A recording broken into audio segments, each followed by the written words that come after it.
Welcome back to the Bearded Console Gamer, and today we have massive news from the Sonyverse, starting with the announcement of a new State of Play which will be held on August 6th, just a few days from now.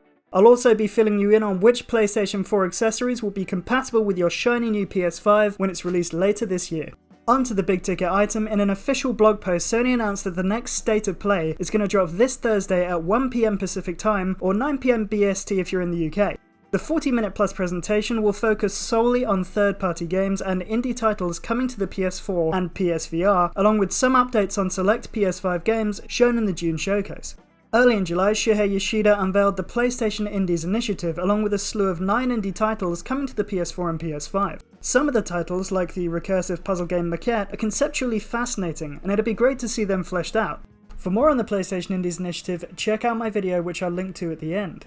The bad news is that fans are going to have to wait to find out how much their next-gen consoles are going to cost and when we're going to be able to get our filthy little hands on them or even pre-order the units. There also won't be any major reveal events from first-party studios in the upcoming presentation. That last point chafed because I'm desperate to get more information on Horizon Forbidden West, and not just because it would give me a relevant excuse to post a string of videos on potential plot points, creature design and trailer breakdowns.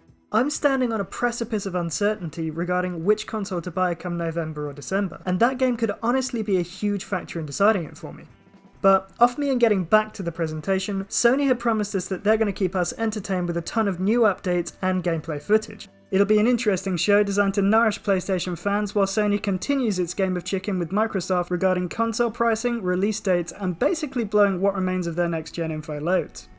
We also got an official update on which PS4 peripheries will be compatible with the PS5 and, well, it's a mixed bag to say the least.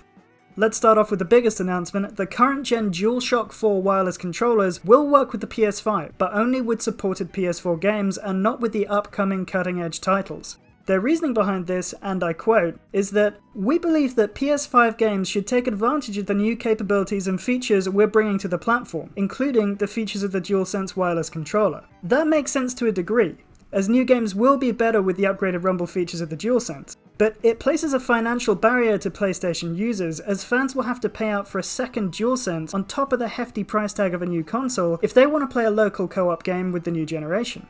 It's a shame. I would rather that Sony had gone down the Microsoft route here and allowed full previous gen controller compatibility. Their reasoning also seems a little flimsy. I don't think allowing DualShock use with new titles would have stopped devs from making the most of the new hardware. It's a selling point after all, and the DualSense will become the norm before long anyway.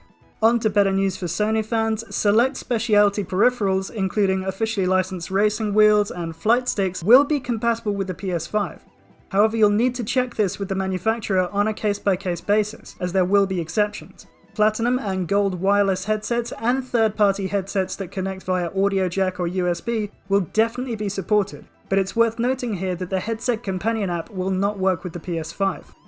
On the bright side, PS Move motion controllers and the VR aim controller will work with PSVR games coming to the PS5. On a side note, how great would it be to see a PSVR 2 announced either late this year or early 2021? Games developed for an updated headset with the power of the PS5 behind them could be really something to behold, and also something that Microsoft could not counter in any kind of meaningful way because they don't have a VR headset. That's all for now. Let me know what you thought about what's being covered in Thursday's State of Play and the new hardware compatibility updates in the comments. As always, if you liked the video, please remember to like and subscribe and stay tuned for more gaming news, reviews, reactions and roundups.